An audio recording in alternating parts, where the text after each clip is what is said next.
Look, I ain't even gonna try to. Let me start over because I'm gonna try to get straight to it. There, I'm gonna start over. Okay.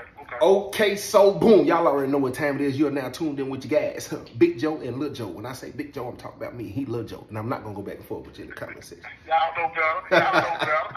Well, look, I want to get straight into it, Pop. I want to ask you, because now that we doing the prison stories, I see a lot of people in the comment section, you know what I'm saying, like our the way we tell stories, the way we articulate things, you know what I'm saying, and painting the picture.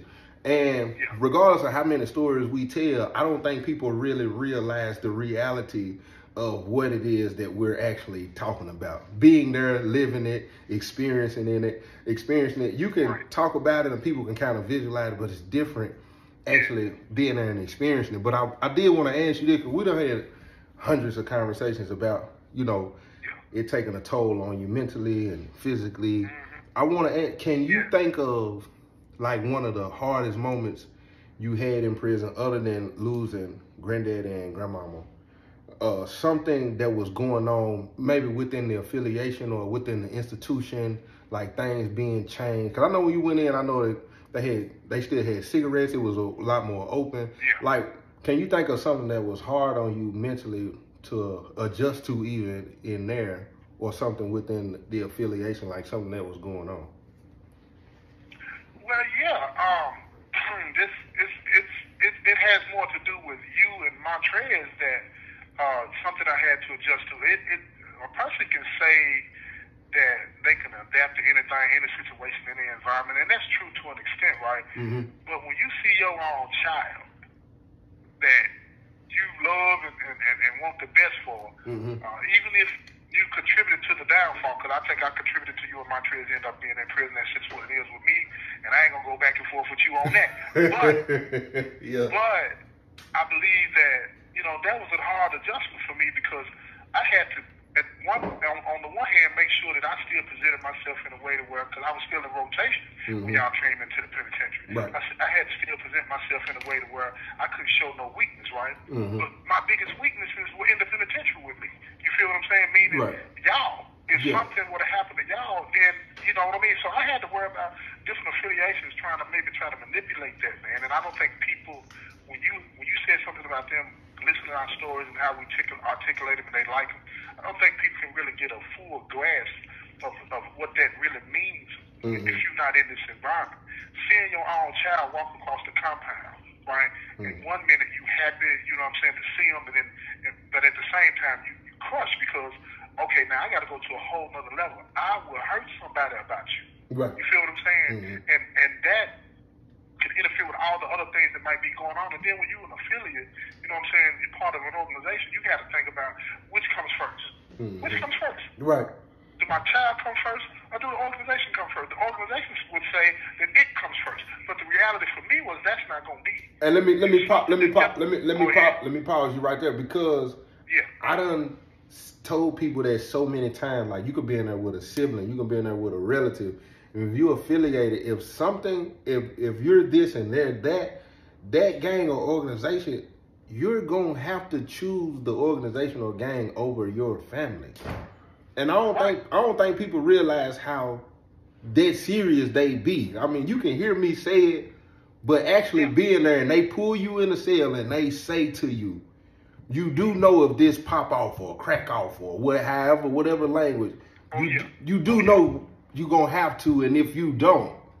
Matter of fact, has it been a situation like that you can recall off the top of your head? I remember my homie, man, rest in peace, Black Tom, right? You know, Black Tom was a blood, right? You know what I'm saying? And it was a situation going on at the institution that me and him were at together, and everybody knew we were related. Everybody knew that, right? But he on the other side of this thing. And some things were going on, and I had some brothers that were real close to me, you know, over my security and other things, right? They came to me and said, Joe T, man, if it pop off, man, what we supposed to do about Black Tom, man? For real, man, because the family's expecting us to put hands on it. Right. And I said, look here, this is what I said. I didn't say it in front of the body. You understand what I'm saying? But I said it in private to the ones that were closest to me, man. I said, look, man, if you can, avoid that with him, man, at all costs. You know what I'm saying? But if you can't, you know what I'm saying? It is what it is, because at the end of the day, you know, you have to pick the side. Right.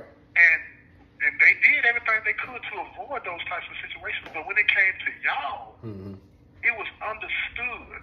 But I still had brothers. You know, I'll never forget, man. I'll never forget. I had to ask, and I know you remember this, I had to ask another man, right, to make sure that you were going to be okay. You feel what I'm saying when it comes to a violation? I had to ask another brother. You remember? Yeah. I had to ask another brother when Montrez had gotten in some trouble. They hit me up. You know what I'm saying? Yeah. And I wasn't at that institution. They hit me up and said, man, we got to put Montrez in the rack. And I'm like, man, make sure that don't happen. Right. But they were like, Joe T, we got to do something. We can't just let him do what he did, and then it ain't no consequences, right? Right. And here I am, I'm set helpless. And people can't understand that. If you're not a part of that lifestyle, you can't understand how you have to ask somebody else to make sure your child is safe. Right. And I just don't get that, man. If you belong to an organization, don't get me wrong, man. Look, I lived the life I lived. You know what I'm saying? I'm glad I don't live it no more, right? But if you are part of an organization, you are no longer in charge of anything related to yourself. You can fool yourself. You can tell yourself that you are. You can that all day. You know what I'm saying? Yeah. But if they drop down on you and say, this is what it is, man, that blue wave gonna make you get with it, man. That's just what it is. Yeah, I had a situation like that with Big Ralph, man. When we got there, when he got into it, with another. But this was before he had got in Crip, like before he really got, you know what I'm saying, initiated or whatever. And he got into it with a rolling 40, and they was fighting while I was on the phone. And somebody knew, you know what I'm saying, not only we traveled, they knew, you know what I'm saying, we was from the same city. So they came over, I'm on the blue box, they leaned over the brick, and they was like, man, Big Ralph in there fighting. I didn't really catch what he said because it was so quick. But then as I'm sitting there, I started back talking, then it registered. I was like, I was like, hold on. So I put the phone down, but by the time I look up, the fight was over. And so, but I was headed in that direction. So soon as the guys seen that, they came and hollered at me instantly. As soon as Ralph, they seen us talking, Ralph went back over, they came over and they laid it down. They like, hey, if you do know, you can't get involved in that, because you know what I'm saying, and, you know, because if you get involved, then you bring the org involved, and that's personal business. Like, that ain't, you know, you got to let them Crips settle it, however they out. And I remember in my head that my first thought was, regardless of what happened between me and him or whatever, I was That's right. I was like, what does that look like if something happened to him and I'm right there his mama, I grew up around this man. I know this man, mama, like his child, the mother of his child. Like, how can I sit here and watch if something go down super crazy and I can't do, like, that's crazy. And they're not gonna understand that. Yeah, they're not gonna understand that. You're not gonna understand, because everything in your body gonna tell you but you know what I'm saying? And I ended up helping him. He come right back, got to fighting with the guy. And I got up. It was no way I was finna sit right there. And that just so happened, the brother that they told to come and tell me, he understood. Like, he was like, man, I forgot to tell him. He was like, I didn't tell him before lockdown, but he actually did. He just knew, you know what I'm saying? You know, but it was still that you would even tell me that. Like, that's crazy. Yeah. And another thing on that, right?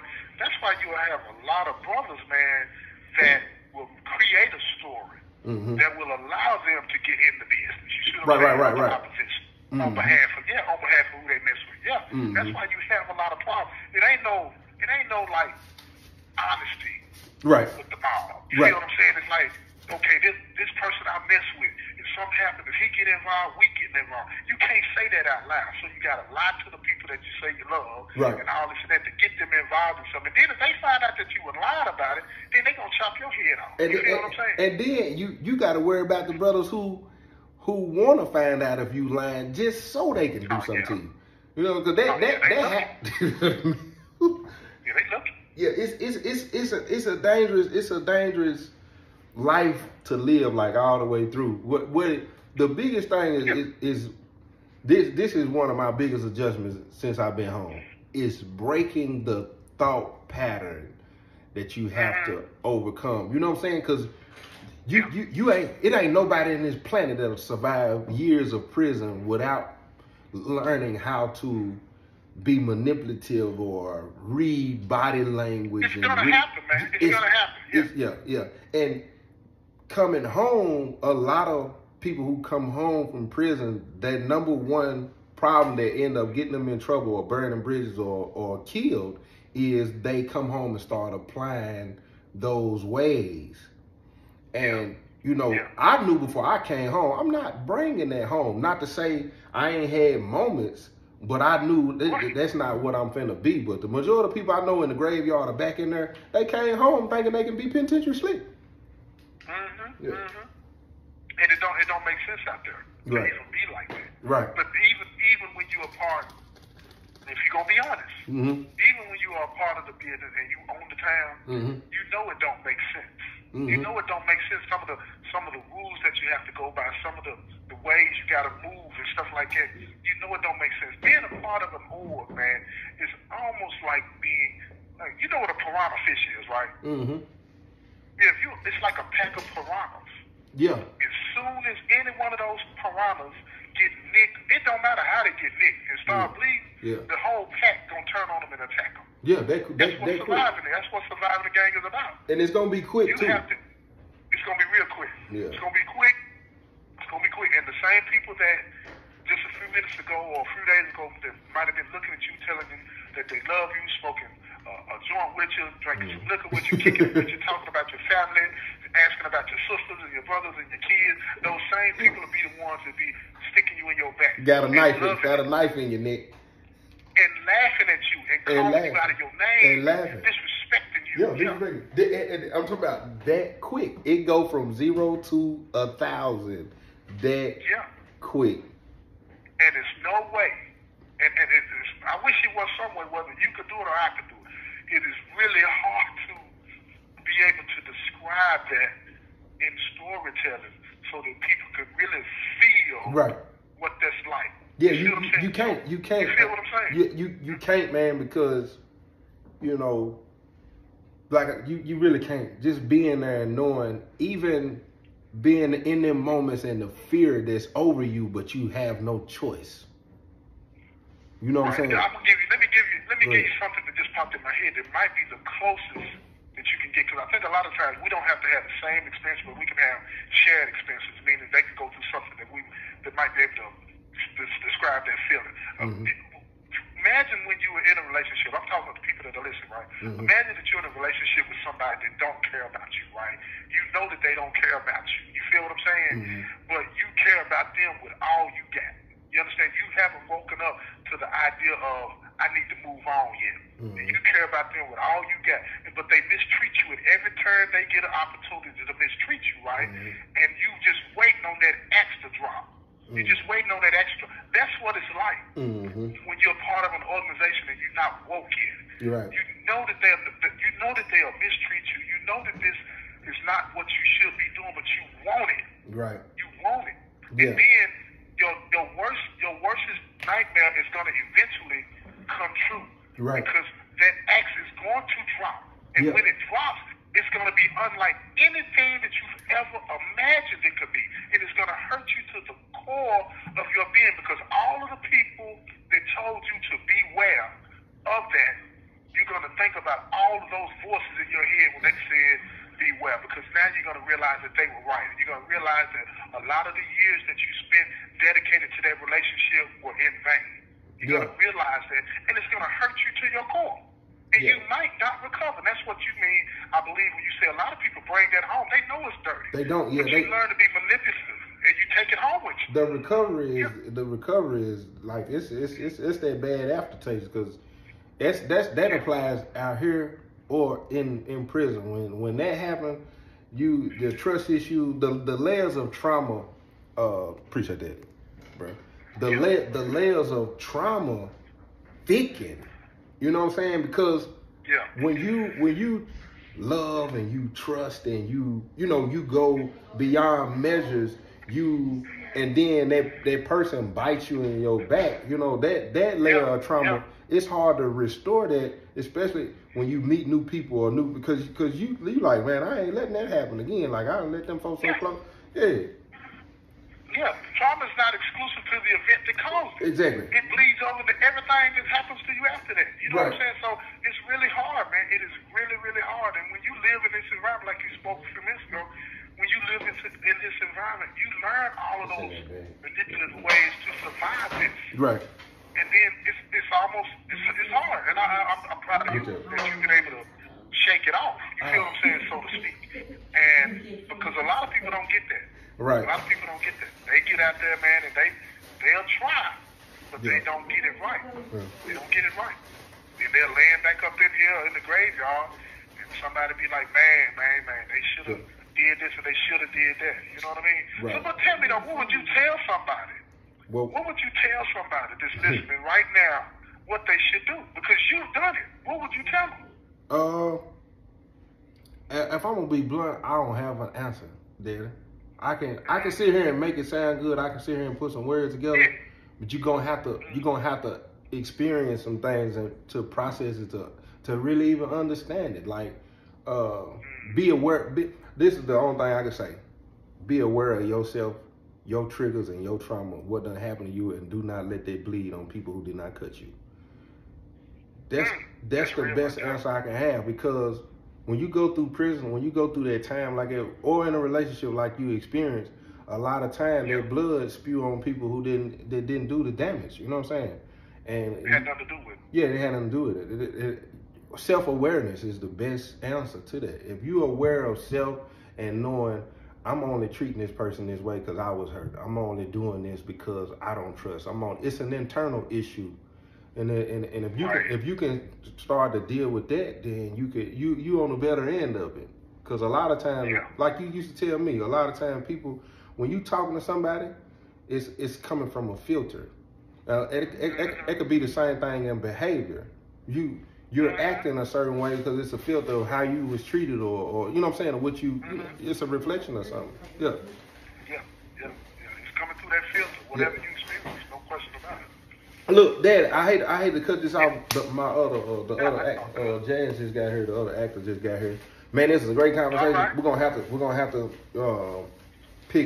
to pick back up on it for sure. But y'all already know what time it is. Pop, you got something you want to say before we roll? Man, look here, just appreciate it, you know what I'm saying? And look here, y'all go check out the podcast. Tell them where they can go check out the podcast, man, and everything like that, man. And I love you. You already know, and enjoy your afternoon. Most definitely love you too. Y'all already know where it's at, man. It's Doing Time with Joe. It's DOIN for the people who don't understand slang, and you're proper and you're a grammatical freak. You know, it's okay that the G is not on there, because to be honest with you, we wasn't even speaking this language anyway. They taught it to us. Come on, man. But it's Doing Time with Joe. DOIN. I'll put the link in the description if you can't find the description. Jump in the comment section and ask where it said. I'll send the link directly to you. But man, it's been a blessing always, Pop, man. I love you. Yes, sir. Y'all know what time it is. Hey, you ain't got to hang up, Pops.